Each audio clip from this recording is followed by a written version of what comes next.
What is good? Osiris here, stuck in the middle.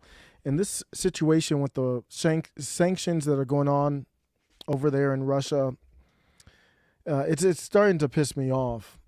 At a high, the ruble has hit over 2 year highs.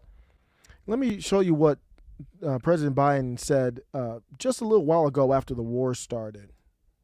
1 ruble is now worth less than 1 American penny. The Russian ruble is now down to 50%, by 50% since Putin's announced his war. 1 ruble is now worth less than 1 American penny. The Russian ruble is now down to 50%, by 50% since Putin's announced his war. So he said that it was down low, it was worth less than 1 American penny. Little did he know, or maybe he did know, a lot of people are speculating, we don't know what they do know or what they don't know, that the Russian ruble would hit over 2 year highs versus the euro as Russia halts some gas supplies. And compared to the US currency, it's higher now than before the war started. So what is going on? We have pain at the pump. We have risked our economy. People are paying higher prices for food. It's harder to get certain foods and other commodities. We're risking nuclear war. We're literally supporting Yahtzees.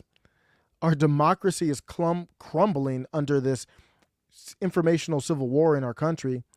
Ukrainian lives are displaced, lost. I guess at least it's all worth it.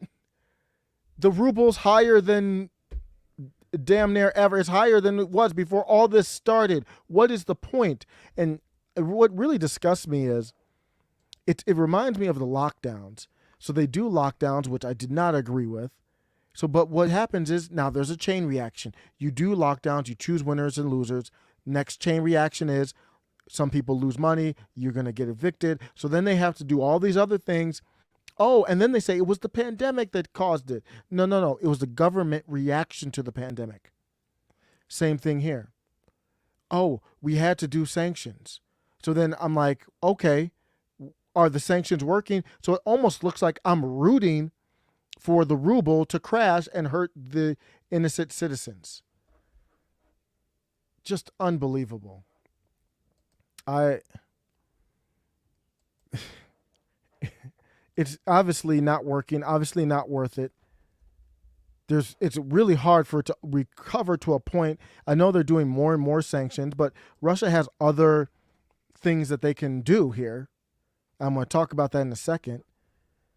Well, let's talk about it right now. Russia halted gas supplies to Bulgaria and Poland for rejecting its demand for payment in rubles. So you deny the payment in rubles, and Russia is their primary source for gas. There's no way they can supplement that from the U.S. What are the Polish leaders doing?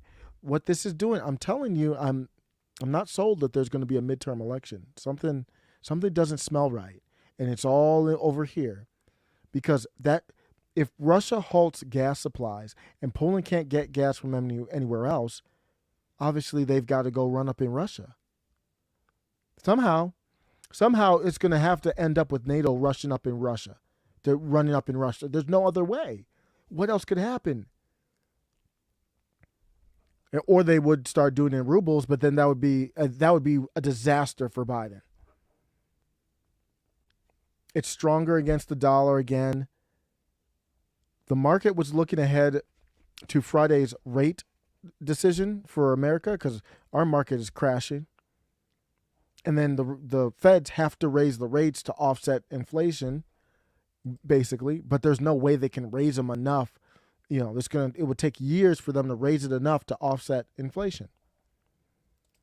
So we're in a precarious situation, a very troubling situation.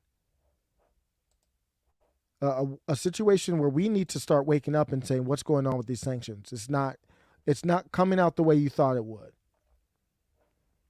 So when are we going to change course?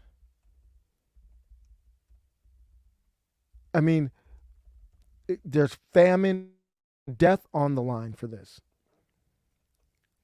Russia's cutting off more people, more countries, like I just said here.